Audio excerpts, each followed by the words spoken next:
Assalamualaikum warahmatullahi wabarakatuh. Berjumpa lagi dengan Mimin. Oke, kita lanjutkan saja ceritanya. Bab 3561 sampai bab 3562. Mendengar ini, semua orang tercengang. Undang Ye Chong ke kamarnya lagi. Apakah Ye Chong menyelamatkan galaksi di kehidupan sebelumnya? Terutama Chen Jie, dia tidak mengerti sama sekali, mengapa hal seperti itu terjadi. Ye Chong awalnya ingin menolak, tapi Liu Jing tidak bisa menahan diri untuk tidak meraih tangan Ye Chong dan menarik Ye Chong ke lantai 2. Di aula, hanya tersisa sekelompok orang yang sudah makan di luar, saling memandang dengan keraguan di wajah mereka. Chen Jie masih menertawakan Ye Chong karena tidak punya kamar, tapi sekarang Ye Chong tidak hanya punya kamar, tapi juga kamar dengan wanita cantiknya sendiri. Chen Jie tiba-tiba merasa kamarnya menjadi tidak menyenangkan. Di sisi lain, Liu Jing menarik Ye Chong melewati koridor ruang tamu dan datang ke kamarnya. Ye Chong tertangkap basah.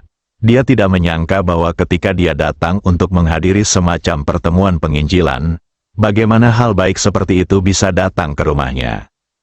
Saat dia ditarik oleh tangan kecil yang lembut, dia berpura-pura tenang dan berkata, "Yah, Liu Jing, ini tidak baik untuk kita, kan?" Liu Jing berbalik dan memutar matanya ke arahnya, dan lalu berkata sambil tersenyum, "Apa yang kamu takutkan? Aku tidak akan memakanmu." Kemudian, Liu Jing membuka pintu dan menarik Ye Chong masuk. Ye Chong mengikutinya dengan setengah mendorong. Begitu dia memasuki ruangan, Ye Chong berpura-pura menjadi pendiam, menyentuh hidungnya dan berkata, Liu Jing, apa yang kamu lakukan? Saya orang yang serius." Liu Jing tersenyum dan berkata, "Oh, benarkah?" Setelah itu, kata Liu Jing, duduk dengan tenang di sofa, saya mengambil jeruk dan mengupasnya. Sejujurnya, aku tidak sesantai itu. Ye Chong mengusap hidungnya dan berkata, "Namun, kami adalah kenalan lama. Jika kamu membutuhkan, aku tidak akan pelit dan akan bersedia membantumu. Tidak masalah." Liu Jing memutar matanya dan berkata dengan marah, "Ye Chong, apa yang kamu pikirkan? Pantas saja paman juniorku bilang kamu bukan orang baik. Tentu saja aku punya urusan denganmu." Ye Chong tersipu. "Apa? Anda memiliki sesuatu yang serius? Saya pikir Anda, maksud saya tahu Anda memiliki sesuatu yang serius." Liu Jing terhibur dengan penampilan Ye Chong, dan dia tidak bisa menahan tawa. Saya benar-benar tidak mengharapkan Anda melakukannya, jadilah orang seperti itu." Wajah tua Ye Chong memerah dan dia dengan cepat mengganti topik pembicaraan. "Baiklah, serius, apa yang bisa saya bantu?" Liu Jing menyembunyikan senyumnya dan berkata dengan serius. "Sebenarnya, sebelum saya datang kali ini, Guru Suan Suan menggunakan Suan Suan Tiangong untuk meramalkan bahwa akan ada masalah besar pada pertemuan penginjilan ini. Jadi saya meminta saya untuk memperhatikannya dengan cermat. Awalnya saya khawatir bahwa saya akan takut sendirian tidak cukup. Sekarang lebih baik, kamu di sini, kamu sangat kuat, kamu mungkin bisa banyak membantu," kata Liu Jing. Mendengar ini, Ye Chong bertanya dengan rasa ingin tahu. Apakah akan ada masalah besar? Apa yang terjadi? Liu Jing menggelengkan kepalanya. "Saya tidak tahu tentang itu. Tetapi keterampilan ramalan leluhur selalu akurat. Dia bilang ada masalah, pasti akan ada masalah." Ye Chong mengangguk. "Jadi, kamu akan membantu, kan?" kata Liu Jing. Ye Chong tersenyum pahit dan berkata, "Saya ingin membantu. Tapi sejujurnya, saya masih terluka parah dan kekuatan saya tidak sebaik Grandmaster kecil. Saya mungkin tidak bisa berbuat banyak jika ingin membantu." Liu Jing terkejut setelah mendengar ini. Kamu terluka. Siapa yang bisa menyakitimu?" Ye Chong berkata sambil tersenyum, "Ya, ada gunung di luar gunung." "Bagaimana kabarmu sekarang?" diminta, terlepas dari kenyataan bahwa kekuatanku belum pulih, tidak ada masalah lain. Namun, bantuan yang bisa kuberikan padamu mungkin tidak banyak, kata Ye Chong. Kemudian, Ye Chong bertanya, apakah kamu di sini sendirian, di mana paman juniormu Jing Yu, dan di mana murid seniormu Li Zizai dari Susan? Paman juniorku sedang melakukan tugas lain di luar. Li Zi masih memikirkan Guo ya, setelah dia ditangani olehmu terakhir kali, kata Liu Jing. Ye Chong mengangguk dan berkata dengan lembut, ini sulit untuk ditangani, tetapi ada cara untuk memulihkan kekuatanku dengan cepat. Setelah mendengar ini, mata Liu Jing berbinar dan dia buru-buru bertanya, bagaimana? Dengan ini, oh, lupakan saja, lebih baik aku tidak mengatakan apa-apa, kamu tidak akan membantuku. Ye Chong tampak ragu-ragu untuk berbicara. Setelah memikirkannya, lebih baik tidak mengatakan apa-apa. Liu Jing berkata, tidak peduli siapa yang mengatakannya, kamu bersedia membantuku, adakah yang tidak bisa aku bantu? Saat dia mengatakan itu, Liu Jing mendekati Ye Chong. Sebuah aroma menyentuh lubang hidungku. Melihat Liu Jing yang berada tepat di depannya, dia bisa melihat kulit halusnya dengan jelas. Bulu matanya yang panjang tampak tepat di depan matanya, dan napasnya seperti biru. Di bawah penerangan cahaya, leher putih Liu Jing terlihat jelas, menjulang di bawah penutup rambut. Seorang wanita cantik sedang duduk begitu dekat di depannya. Untuk sesaat, Ye Chong tidak bisa menahan diri. Benarkah? Lalu apa yang ku bilang? Ye Chong berkata sambil tersenyum. Liu Jing mengangguk, katakan, aku pasti akan membantumu. Kalau begitu aku akan mengatakannya, Ye Chong berkata sambil tersenyum. Liu Jing mengangguk dengan sungguh-sungguh, yah, aku pernah terluka parah sebelumnya. Selama aku memiliki istirahat akhir pekan bersama para gadis, aku akan pulih dan membaik. Ye Chong menyentuh hidungnya dan berkata. Ketika Liu Jing mendengar bahwa itu adalah istirahat ganda, wajahnya langsung memerah.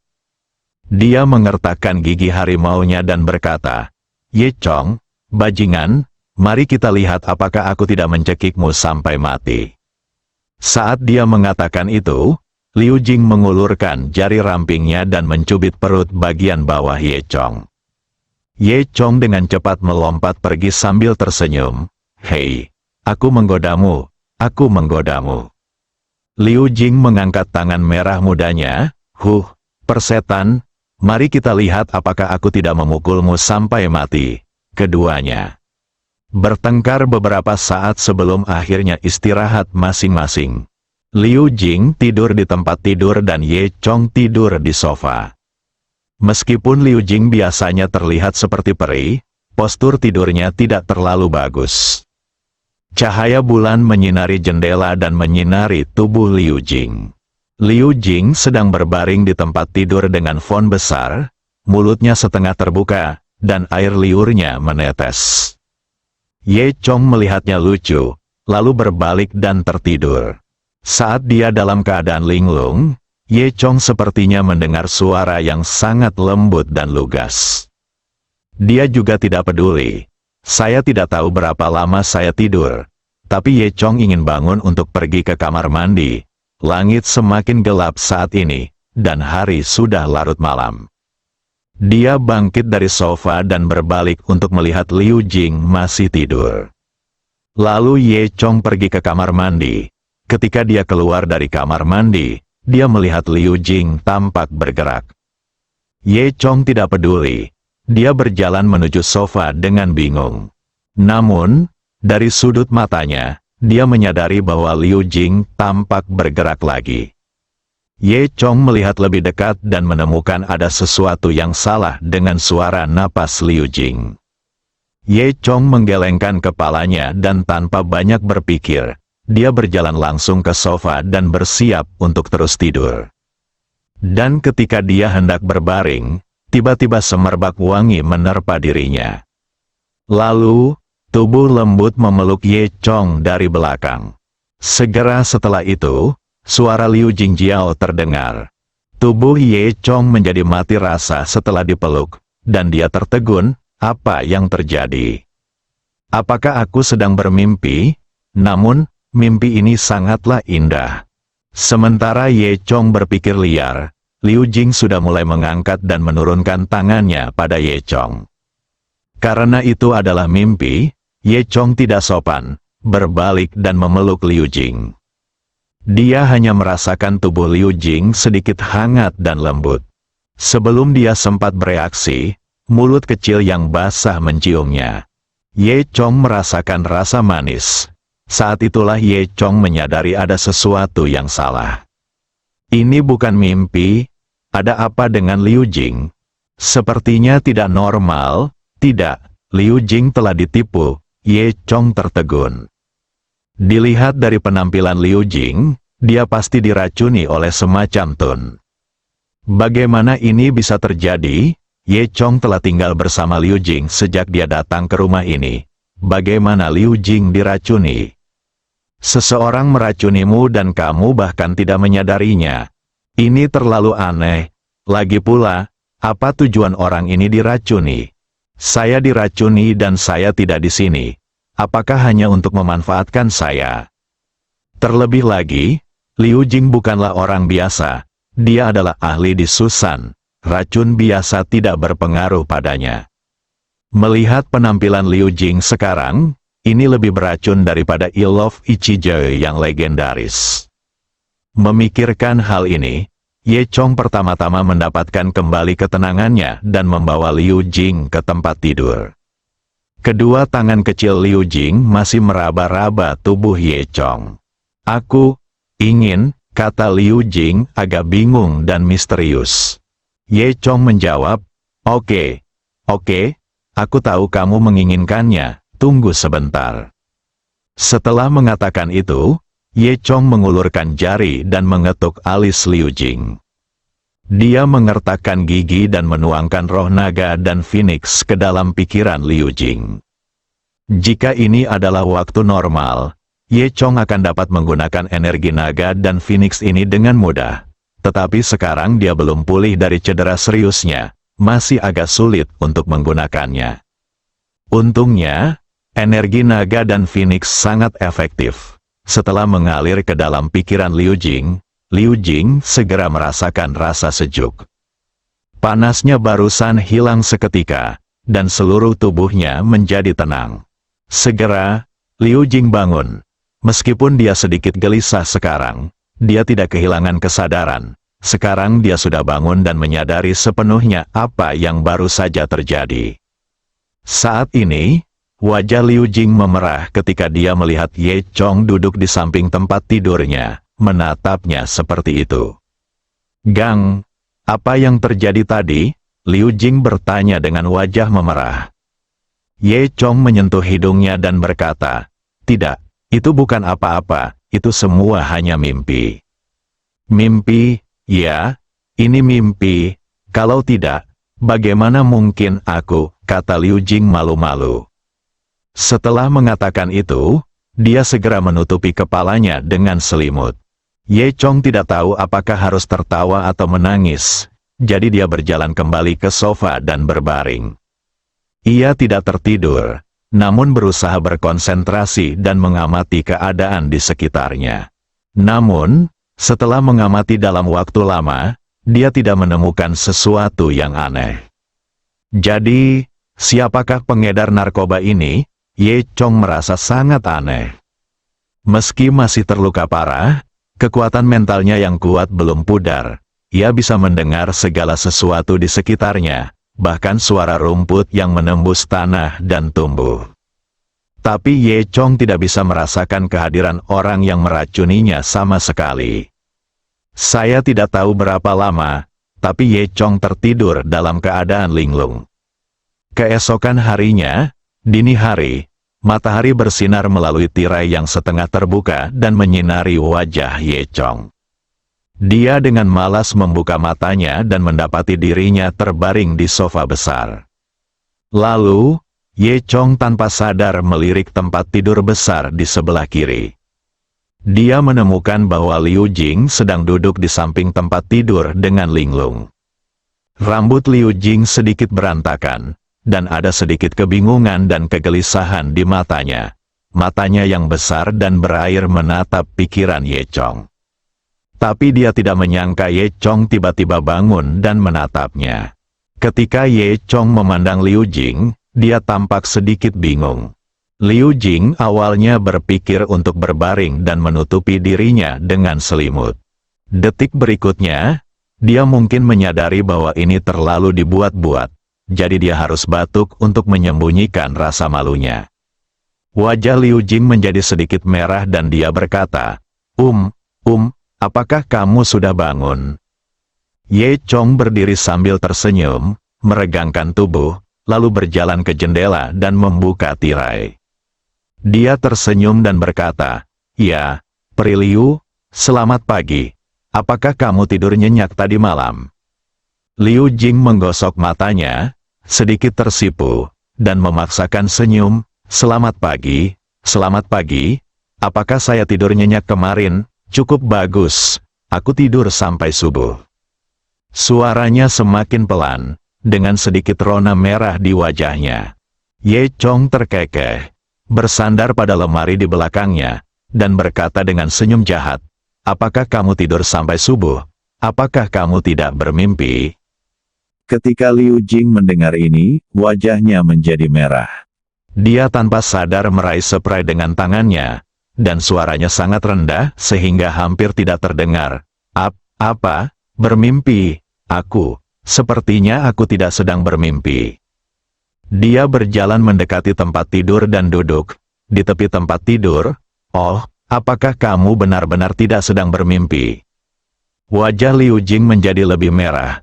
"Jangan tertawa. Aku tidak ingat. Aku hanya tidak bermimpi."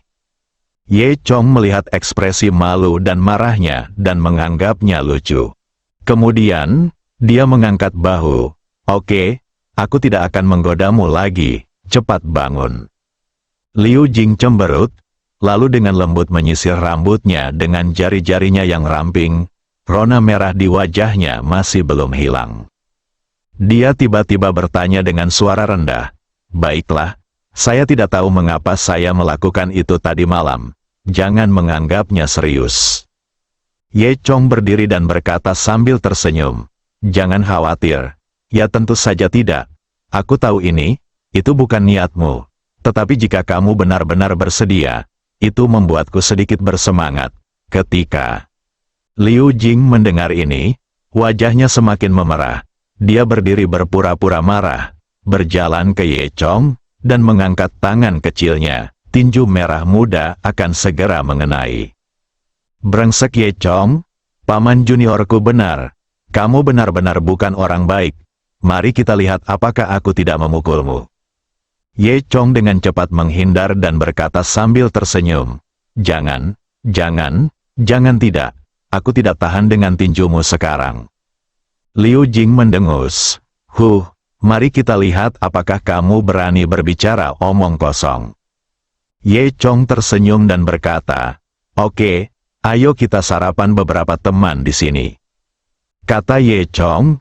Chong berbalik dan melihat pemandangan di luar jendela, memberi Liu Jing waktu untuk menyegarkan diri. Liu Jing melihat punggung Ye Chong, dan tiba-tiba merasakan perasaan aneh di hatinya. Dia memikirkan tentang apa yang terjadi tadi malam lagi, dan tanpa sadar wajahnya menjadi merah. Orang bodoh ini sebenarnya cukup jujur. Jika dia tidak jujur, maka kemarin kita akan. Memikirkan hal ini, Liu Jing menggelengkan kepalanya dan mengutuk dirinya sendiri di dalam hatinya. "Kamu gadis kecil yang tidak tahu malu. Apa yang kamu pikirkan? Tetapi bagaimana aku bisa berakhir seperti itu tadi malam?" Liu Jing menyadari masalah ini. Mungkinkah seseorang membiusmu? Saat itu, hanya ada 2 orang di ruangan itu. Semakin Liu Jing memikirkannya, dia menjadi semakin salah. "Tidak, kamu Chong." "Tidak," Liu Jing berkata tiba-tiba. Ye Chong tertegun. "Ada apa? Ye Chong, apakah kamu sudah membiusku?" Liu Jing tiba-tiba bertanya dengan wajah memerah. Bersambung,